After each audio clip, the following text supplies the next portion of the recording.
All right, welcome back to the deep dive. So today we're jumping right in. We've got all these sources you've sent us, and we're going to map out the web dev scene in London. Yeah, and it is a scene. I mean, London's a huge tech hub, super competitive. Our goal here is to really just cut through the noise and find what you actually need to know to, stand out. And what immediately jumps out, looking at all this, is that it's not just about the code. The sources all point to this community fabric. Oh, absolutely. The meetups, the workshops, the hackathons. Right. That whole infrastructure. It seems like collaboration isn't just a nice to have. It's everything. It's how you find the good opportunities. It's essential for growth. Okay, so let's dig into that.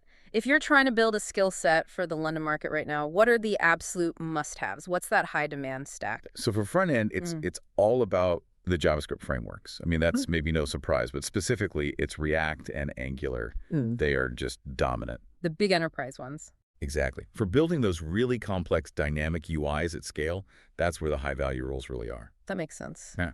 But what else? What takes you from just being another developer to someone they're really, actively looking for? Well, it's about showing you understand the whole picture.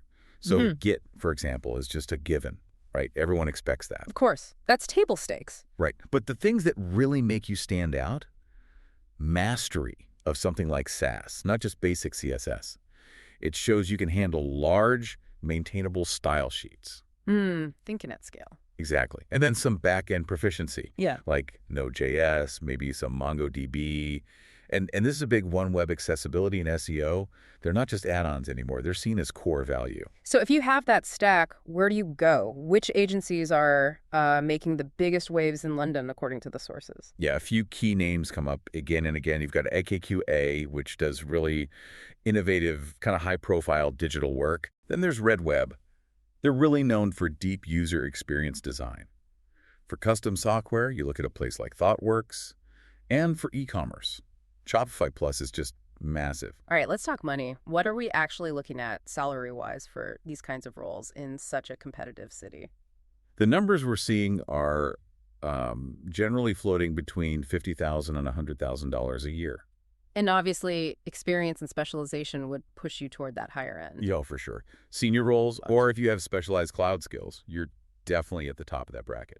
Speaking of specialization, the sources mentioned a few certifications that seem kind of different, like CompTIA Web Fundamentals and then Microsoft Azure Developer Cert. Yeah, and that really just highlights the breadth of opportunity.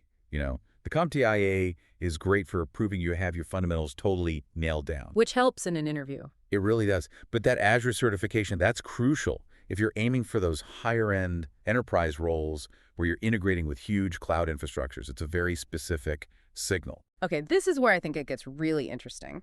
Looking ahead, what's coming down the pipeline? What's going to change the job in the next, say, 3 years?